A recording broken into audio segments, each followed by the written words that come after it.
Beyond the Morel, a wild mushroom adventure. In the small town of Willow Creek, nestled in the heart of the Whispering Woods, a group of young friends had formed an unlikely club, the Wild Mushroom Foragers. The group consisted of 5 girls, each with their own unique personality and skills. There was Lily, the curious and adventurous leader; Sophia, the gentle and knowledgeable mycologist; Emma, the energetic and optimistic wild child; Olivia, the quiet and creative artist; and Ava, the logical and organized tech whiz. Together, they had spent countless hours exploring the woods, learning about the different species of mushrooms that grew there.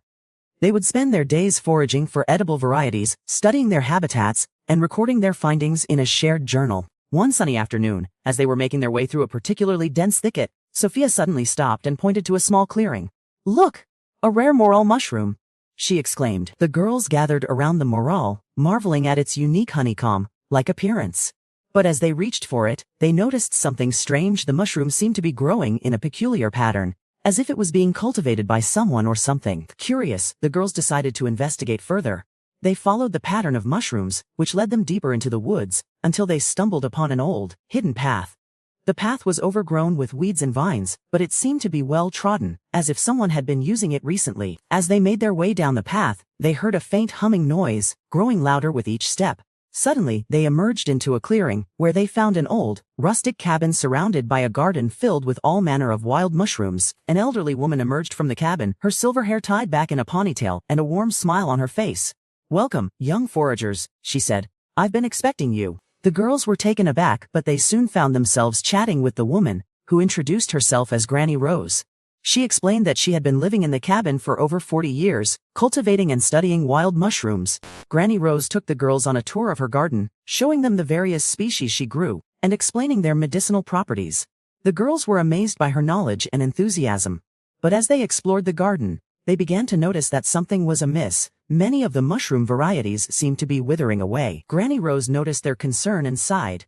"Wes, I'm afraid my garden is in trouble. A harsh winter and a severe drought have taken their toll on my beloved mushrooms. I fear I may lose some of my rarest species if I don't find a way to revive them." The girls exchanged worried glances. They knew they had to help Granny Rose, and so they set to work, using their combined skills and knowledge to create a plan to save the mushrooms. Emma used her wild child energy to gather materials from the woods, while Olivia created beautiful illustrations of the mushroom varieties to help identify them.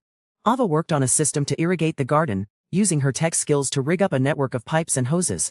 Lily and Sophia, meanwhile, used their knowledge of mycology to create special potions and elixirs to revive the withering mushrooms. Together, the girls worked tirelessly for days, pouring all their energy into saving Granny Rose's garden.